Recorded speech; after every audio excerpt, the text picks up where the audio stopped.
May bago na naman akong napulot na mga maliliit na kuting, mga friendship. Tignan nyo oh. Ang liliit pa nila, ang gaganda pa naman. At mukhang malilinis pa, parang kakatapon pa lang sa kanila. Ayan oh, ang cute-cute. Ito naman yung mga dati kong kuting na dito.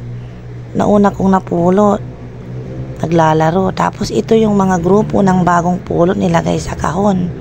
Ang gaganda oh, puting-puti. Ewan kung magkakapatid ito. Ayan, dyan ko napulot sa may bandang basurahan na may mga madamo. Kawawa naman sila. Dapat huwag nyo naman silang itapon. May buhay din sila, mga friendship. Maawa naman kayo. Huwag kayong tapon ng tapon.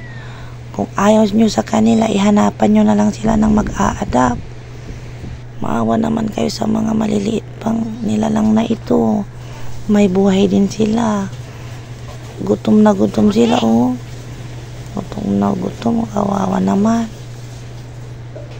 Ang gagandang mga kuting, ang gagandang mga pusa. Di man lang kayo maawa. Tinatapon nyo na lang sila basta-basta. May mga mama din naman sila.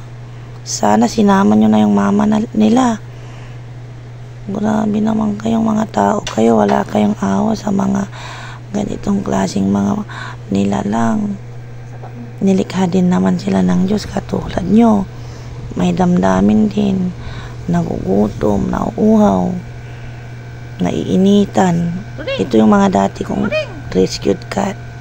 Ayan o, si Mama Cat. Sana mayroon pa siyang gatas. Medyo malaki na rin kasi yung mga kuting niya.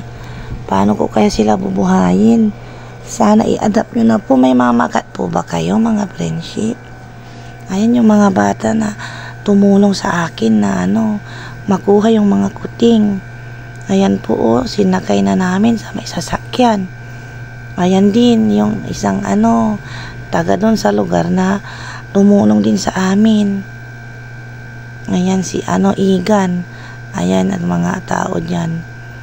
Tumulong sila. Naawa din siguro sila sa kuting. Ayan, tinuro sa amin. Ayan na sila. Dito na sila sa bahay. Kawawa naman ang mga kuting na to. Ang cute pa naman. Oh.